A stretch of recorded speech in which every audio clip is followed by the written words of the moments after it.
VMware itu kan terkenal sekali dengan solusi virtualisasi ya, gitu. Jadi semua orang pakai untuk virtualisasinya.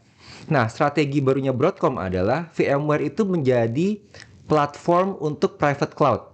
Jadi kalau dulu kita ngomong VMware itu hanya benar-benar spesifik, kita mau buat VM, virtualisasi gitu. Sekarang benar-benar jadi satu platform yang komplit untuk teman-teman yang mau bangun private cloud nih data centernya.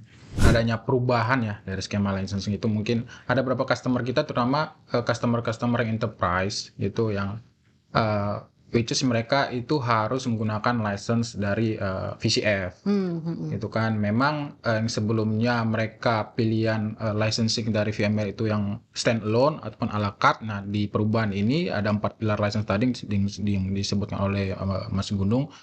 Itu jadi tinggal 4, dan beberapa customer enterprise kita itu memang diwajibkan harus menggunakan license VCF itu.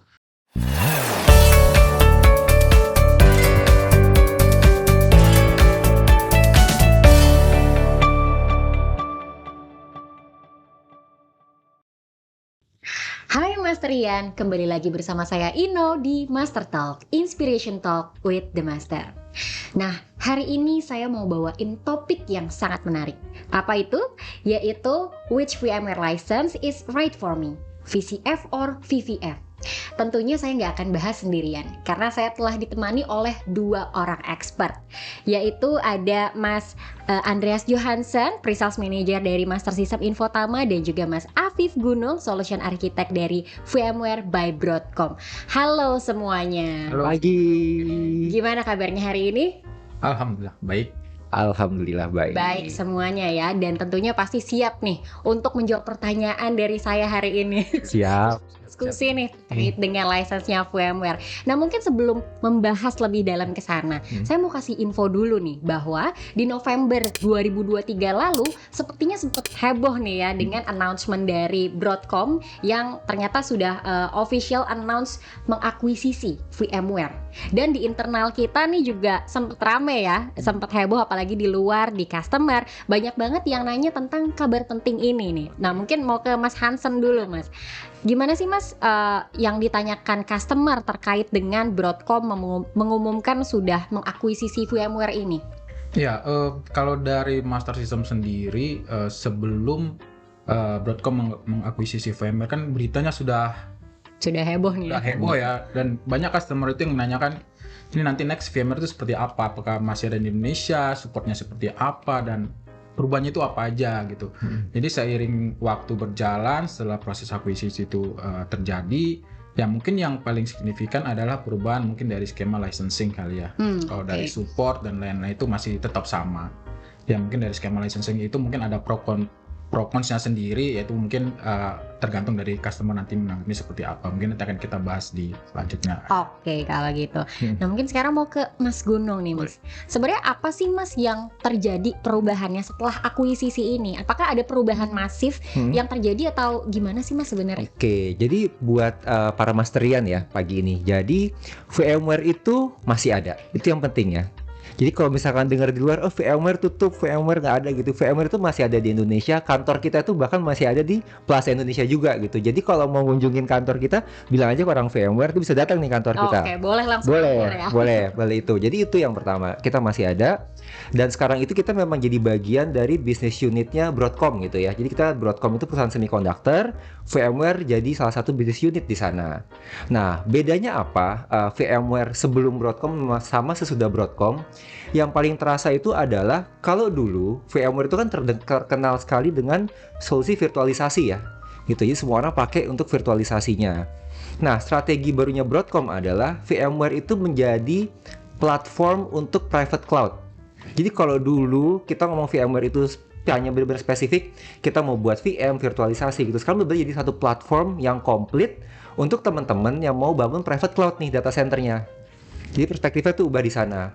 Dan juga sekarang perubahannya lagi adalah mungkin kalau untuk dampaknya customer, kita ada dampak di perhitungan ya. Kalau dulu kita masih perpetual, sekarang kita udah kayak semua perusahaan nih, kita subscription langganan. gitu kan, kayak teman-teman Netflix, teman-teman punya Spotify, kemudian teman-teman juga punya apalagi misalkan langganan Disney Plus gitu ya misalkan ya. Nah, itu sekarang subscription gitu. Tapi jangan takut, pokoknya kita masih ada, solusi kita itu masih amat sangat dependable. Customer kita pun juga masih running platform-platform workload paling penting di sana. Jadi VMware still here dan kita berevolusi jadi tempat yang lebih baik. Oke, Gitu. Mas. Berarti Master System dan VMware tuh masih terus menjalin kerjasama untuk customer gitu ya. Masih. Betul. Oke, nah saya juga mau bacain nih, ada news baru-baru ini nih bahwa VMware memperoleh skor tertinggi dalam laporan Gartner Critical Capabilities for Distributed Hybrid Infrastructure di tahun 2023 nih, di mana VMware itu memimpin di seluruh 5 use case yang ditetapkan. Ya, ada Cloud Native Application, ada Hybrid Infrastructure, Edge, Azure Workloads, dan juga multi-cloud. Nah, di tengah isu yang memang sekarang sedang beredar gitu ya, VMware bisa ternyata nih membuktikan bahwa dengan adanya pencapaian yang luar biasa ini, pengakuan ini jadi validasi gitu ya atas strategi global VMware yang terus berfokus pada kebutuhan modern organisasi. Nah, aku mau ke Mas Gunung dulu nih. Dengan pencapaian ini, apa sih Mas sebenarnya yang membuat VMware tuh jadi lebih unggul? Oke. Jadi sekarang tuh menurut saya VMware tuh jadi lebih fokus kepada use case gitu ya. Analoginya kalau dulu itu kan kalau kita ketemu VMware kita ngomongin fitur ya, fitur-fitur teknis gitu. Misalkan kemampuan untuk virtualisasi data center, kemampuan network gitu. Nah, sekarang ini dari Gartner ini memang menunjukin kalau kita fokus itu ke use case atau kebutuhan customer. Gitu. Jadi kita menjadikan fitur teknis itu sebagai enabler gitu kan. Biar customer bisa jalanin use case itu. Contohnya Gartner kan bilang buat jalanin Cloud Native Application. Itu kita pakai fitur yang udah ada, tapi kita sekarang messagingnya bukannya VMware punya fitur itu. Tapi customer sekarang mampu menjalankan Cloud Native Application di atas platformnya VMware. Oh. Gitu. Jadi kemudian contoh lain lagi. Misalkan kita bicara masalah multi-cloud gitu ya. Nah sekarang kalau dulu mungkin messagingnya adalah customer bisa menjalankan virtualisasi. Sekarang perspektifnya kita ubah gitu. Customer bisa menjalankan multi-cloud dengan virtualisasinya VMware. Gitu. Jadi VMware tuh saya lihat sekarang messagingnya itu ke customer bukan lagi kita ngomongin fitur-fitur teknis gitu kan, tapi kita bicara apa sih yang customer bisa lakukan di atas platform private cloud VMware gitu. Jadi di sanalah akhirnya kita melihat kenapa VMware lebih unggul, karena akhirnya kita lebih customer centric sih. Gitu. Kalau dulu kita benar-benar kayak teknis kan, kita bicara lah. Analoginya kalau dulu mungkin kita bicara kalau masak itu kita bicara nasi goreng gitu pakai bumbunya apa, pakai sosis gitu kan, pakai nugget. Sekarang kita bukan bicara nasi goreng sosis, kita bicara makanan yang nutrisinya bagus gitu kan, yang bergizi untuk customer-customer kita. Oke, Gitu. berarti mengeducate customer untuk jadi enabler juga ya. Betul. Oke, I see. Nah, kira-kira sebenarnya ada implikasi nggak sih Mas dari pencapaian VMware ini dalam laporan Gartner tadi untuk strategi dan juga pengembangan produk mereka di masa depan? Oke, jadi implikasinya adalah kalau customer itu sekarang mau adopsi private cloud gitu ya, itu jadi jauh lebih mudah menurut saya. Itu karena produk atau portofolio kita itu lebih terintegrasi, itu yang pertama, kemudian lebih mudah di manage gitu kan, dan juga lebih streamline. Jadi kalau memang misalkan kelebihannya sekarang adalah customer, aku contoh praktikal aja teknis gitu. Sekarang mungkin mau deploy solusi networking gitu atau security di barangnya VMware gitu. Mungkin kalau dulu kita jadi harus ada lebih banyak pertimbangan gitu. Nah sekarang sama VMware ini buat streamline nih, ada satu platform di mana kita bisa langsung jalanin virtualisasi servernya ada, networknya jalan, security-nya bisa, automation dan semua itu di manage dalam satu software. Gitu. Jadi lebih mudah dong ya. Lebih mudah, betul. Boleh di sana. Sih jadi. Betul. Oke. Jadi Betul. lebih sederhana, lebih mudah dan bisa diimplementasikan mungkin lebih cepat lagi ya. Betul. Oke. Nah, mungkin balik lagi ke isu akuisisi tadi ya. Jadi respon di market terhadap akuisisi ini kan memang sangat beragam gitu ya. Dan beberapa pihak melihat bahwa ini bisa jadi potensi konsolidasi di market software infrastructure.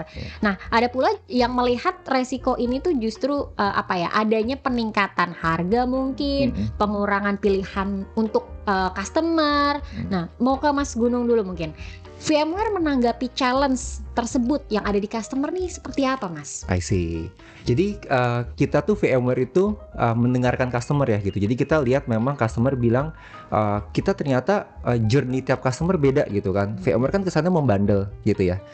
Bukan bandel nakal ya, membandel itu membungkus ya bahasa Indonesianya ya, membungkus gitu kan, gitu. Nah di situ kita lihat bahwa akhirnya kita lihat customer itu memang journey-nya beda-beda gitu. Jadi di platform private cloud kita gitu, misalkan customer itu pengen deploy virtualisasinya dulu boleh gitu kan, mau journey-nya deploy network-nya dulu juga bisa gitu, mau journey-nya nanti kita deploy secara HCI-nya dulu, hyperconverged dulu kita bisa gitu. Jadi kita dengarkan concern customer gitu kan, kita customer tuh bisa pilih journey-nya, step satunya mau yang di mana, step 2-nya mau seperti apa gitu. Jadi kita juga sesuaikan sama kebutuhan customer itu.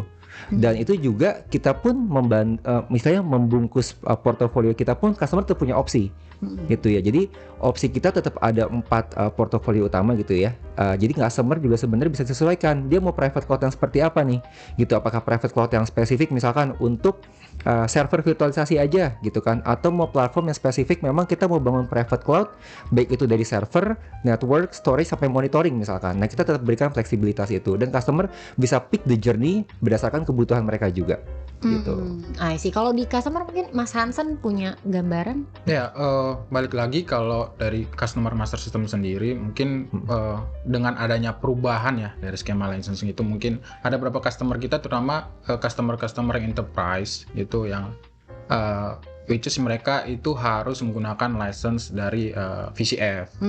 Itu kan memang yang sebelumnya mereka pilihan licensing dari VMware itu yang standalone ataupun a la carte. Nah di perubahan ini ada 4 pilar license tadi yang disebutkan oleh Mas Gunung itu, jadi tinggal 4, dan beberapa customer enterprise kita itu memang diwajibkan harus menggunakan license VCF itu.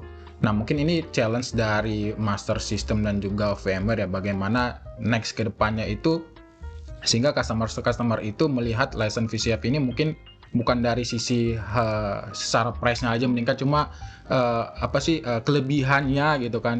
Mungkin tadi udah dijelaskan oleh Mas Gunung ya, untuk solusi private cloud yang lebih bagus gitu kan untuk si license tersebut gitu. Cuma balik lagi untuk customer kita yang selama ini masih berspekulasi ataupun menganggap license VMware itu ada peningkatan dari sisi cost dan lain-lain ya, sebenarnya ada 4 opsi lagi, tidak hanya harus yang license VCF dan VPF. Ada 2 opsi lagi yang sebenarnya secara kebutuhan itu akan menyesuaikan dengan kebutuhan si customer tersebut, mau dia mengimplementasi solusi virtualisasinya mau seperti apa, itu nanti tergantung dari customer juga sih.